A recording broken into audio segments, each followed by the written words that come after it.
This video is sponsored by BugCrowd.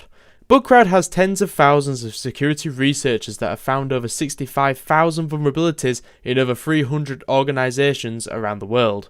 Companies such as LastPass, MasterCard, Tesla Motors, Western Union and Spotify are paying bug hunters anywhere from a simple thank you to $25,000 per bug.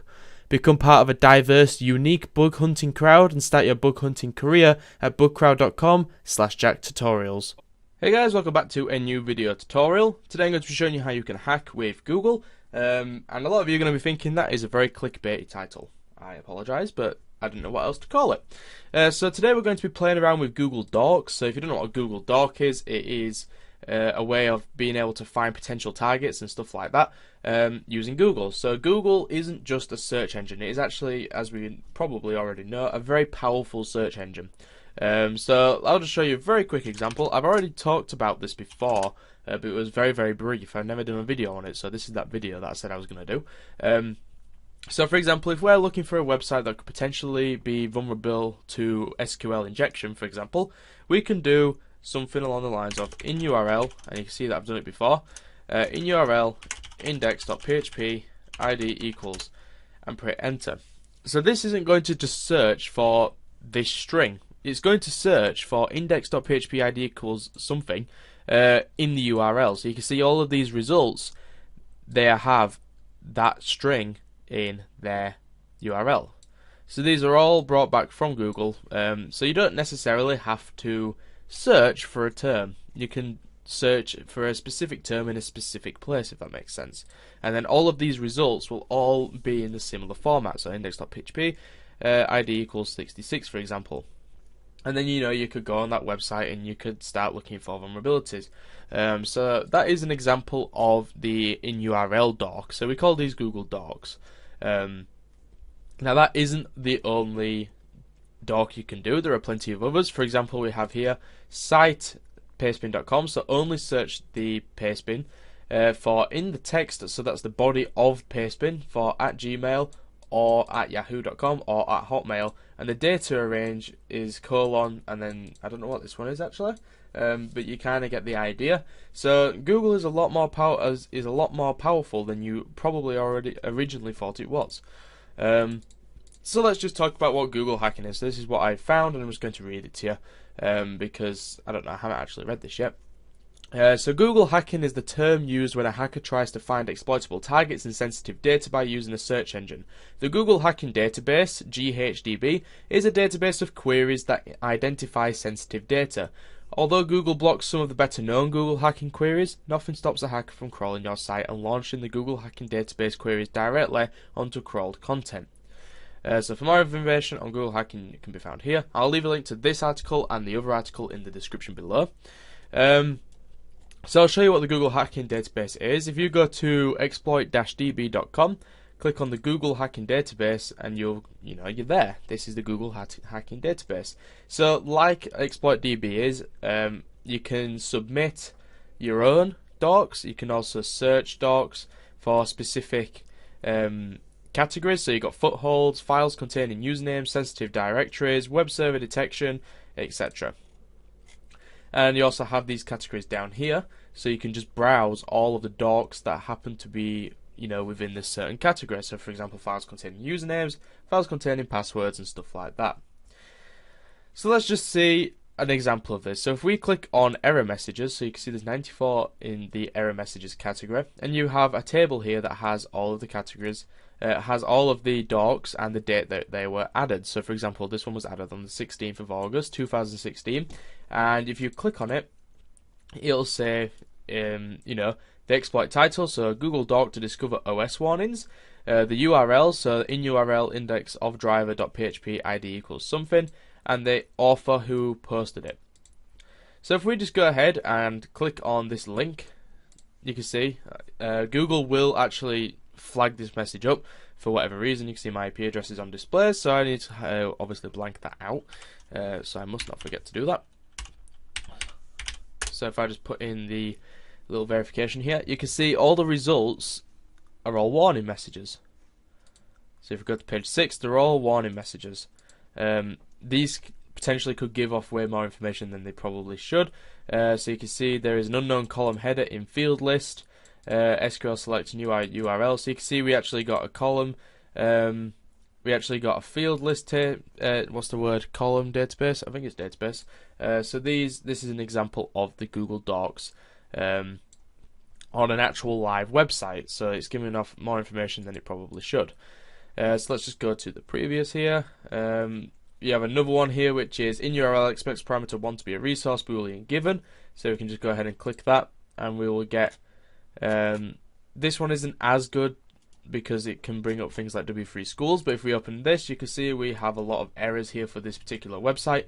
Expects parameter 1 to be a resource boolean given, so that means that there is a SQL query that is executing, but the result is false because it's not a proper query. So let's just go back. So I'll show you some other examples as well. So let's go to the files containing passwords. These are Google Docs that may contain passwords. So for example, let's have a look. We've got one submitted on the 21st of September. So if we click it, it says this doc often results in backed up database.sql files which contain WordPress usernames and passwords. Obviously a very vulnerable thing to have, your database backup to actually be able to be downloaded. So if we just click on this link and we click on this, you can see we have a database.sql file that we can click, and there you go, we've got all the information. So this information is obviously going to be very dangerous to just have out where Google can easily see it. So this .sql file is a way of making it so you can rebuild your database after you delete it by accident or whatever. No one deletes a database by accident, but you get the idea. It's so you can rebuild your database. So these will be current. This is the current database, and I could open this in. Have I got Heidi? Yeah, I do. So let's just go ahead and we'll download that. So we'll go back. We'll right click that, save link as, and we'll save it to the desktop as database.sql. Quite a big database because it's essentially downloading someone's entire website. Actually, this is probably a bad idea to show on Google. Oh well, fuck it. I want to show you guys. So this is Heidi SQL, which is just an SQL browser. Actually, I'm not going to show you that, guys, because it's a live website.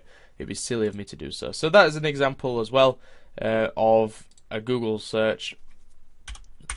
Let's just put this in. A Google search that actually returns passwords and potentially, username passwords and stuff like that. So that one has an internal server error, so it's no good, and so does that one. This one does not, and that's a different website. You can just see how kind of bad this is. You get the idea. So let's go back again, and we'll have a look at something else. So let's have a look at files containing usernames. So this can be used for, word lists and things like that, if you were trying to brute force accounts. So if you click on this one, there we go. So this hasn't got much information on it, but it was submitted on the 22nd of April 2013. And we click on this, and let's see what kind of results we get. So we didn't get any results with that, unfortunately. But what that actually is trying to do is look for.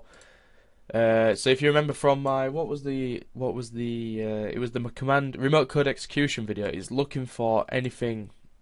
He's looking for websites that have for some reason displaying the passwd passwd file, which is basically the username structure for Linux, and contains all the path and stuff like that.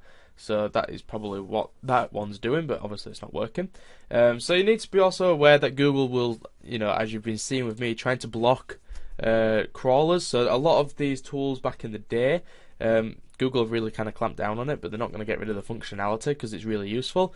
But it also, what's the word? There used to be automated ways of doing this. So SQL Map or Uniscan used to be able to build docs together, big lists of websites that could be vulnerable to SQL injection. But obviously they don't really work too much anymore because of the bot defense that Google have put in place. So this is another cool one. So this one is the PHP version. So this will find pages containing information about the PHP installation and is useful for reconnaissance. So if you click on that, you can see that all these websites are displaying the PHP info. So for example, this one is on Linux. What else have we got here? We can see configuration file path, so we can see that it's etc php5 apache yada yada yada. You get the idea. So you can easily build your own docs as well, but the Google hacking database is pretty useful for this kind of stuff. Pages containing login portals, so these are websites where they have found like admin pages and stuff like that. So this could be useful when you're trying to find a admin page for a specific website, not even a specific website, but you want to build a list of websites that have the potential where you could brute force the username and password. But you get the idea behind the Google hacking database. I thought it'd be a pretty cool thing to show you guys. Just a quick little video, just because it was on my list of things to do, and it's kind of important for target discovery. It's a pretty good way to target discovery anyway, and you can build some giant lists with it. But yeah, have a play around with it. The URL is exploit-db.com/Google hacking database, and I'll leave a link to it in the description as well. But that's what it looks like. It's free to use. And there's plenty of stuff for you to play around with, and people are still actively posting on it, because this was posted on the 4th of November 2016, and that will give you the HTTP file server with open access. But yeah, that's the end of this video tutorial. I hope you enjoyed it. Go ahead and like the video if you did, and also share the video with people you think will also enjoy it. Also, if you haven't already, subscribe to the channel. I upload videos every Monday, every Wednesday, and every Saturday. And yeah, so follow me on Twitter as well. That is @Jack1337. Like me on Facebook. That is Jack Tutorials. And also follow me on Twitch. That is Jack1337. And thank you very much for watching, and I shall see you again in the next one.